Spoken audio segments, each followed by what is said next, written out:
السلام علیکم. ملک میں جو آئے دن دہشت گردی کے واقعات ہوتے ہیں اور ہمارے جو جوان شہید ہوتے ہیں اس میں دل خون کے آنسو ہوتا ہے. آج صبح بھی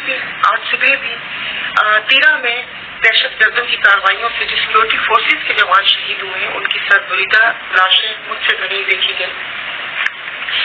اور اسی ویڈیو کو دیکھنے کے دوران مجھے کل کی پریس کانفرنس کے کچھ الفاظ ذہن میں آ رہے تھے کہ جو کہ چیف آف آرمی اسٹاف نے کہا کہ آرمی اور قانون نافذ کرنے والے ادارے گورننس میں موجود خامیوں کو شہیدوں کی قربانیوں سے پر کرتے رہیں گے. اب میرا عاجزانہ موعظانہ سوال ہے کہ کیوں یہ جوان اپنی جانوں کی شہادت کب تک دیتے رہیں گے؟ اور آپ نے مانا کہ گورننس میں موجود خامیوں، تو اس خامیوں کا ذمہ دار کون ہے؟ یہ جو ابھی دیکھیں اس خامیوں میں ان 77 سال میں چلے ٹھیک ہے، اس میں سیاستدانوں کا ہاتھ بھی ہے اور ہمارے جو ڈکٹیٹرشپ کا دور تھا ان کا ہاتھ بھی ہے. یہ خامیاں کون صحیح کرے گا اور غریب عوام کب تک یہ قربانیاں دیتی رہے گی؟ اس ملک کا وزیر داخلہ اس دہشت گردی پہ کہتا ہے کہ یہ ایک SHO کی مار ہے کہ جس ملک میں یہاں پر دہشت گردی سر اٹھائے بیٹھی ہوئی ہو وہاں پر ایک وزیر داخلہ کا بیان کہ دہشت گردی ایک SHO کی مار ہے. کیا ان کو کوئی کٹہرے میں لے کر آیا؟ ریلوے پلیٹ فارم پہ جو دھماکہ ہوا اور اس کے بعد کتنے نہتے عوام شہید ہوئی اور کل جا کر جس طریقے سے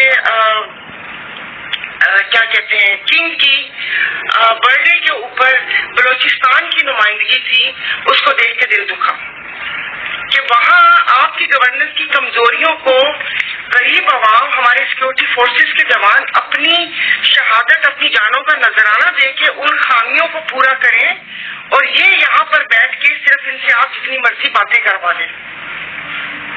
میرا یہ سوال ہے. مجھے کل سے یہ اس بیان کی سمجھ نہیں آئی. میں نے پہلے کہا تھا کہ میں بات نہیں کروں گی، لیکن آج صبح جس وقت میں نے ویڈیو دیکھی تو میرا یہی سوال ہے کہ ان خامیوں کو پورا کون کرے گا اور ان خامیوں کو یہ غریب کے بچے اپنی جانوں کا نذرانہ دے کر کیوں پورا کریں گے؟ کیا ان لوگوں کی عیاشیوں کے لیے، ان لوگوں کے لیے سیاسی وسائل استعمال کرنے کے لیے؟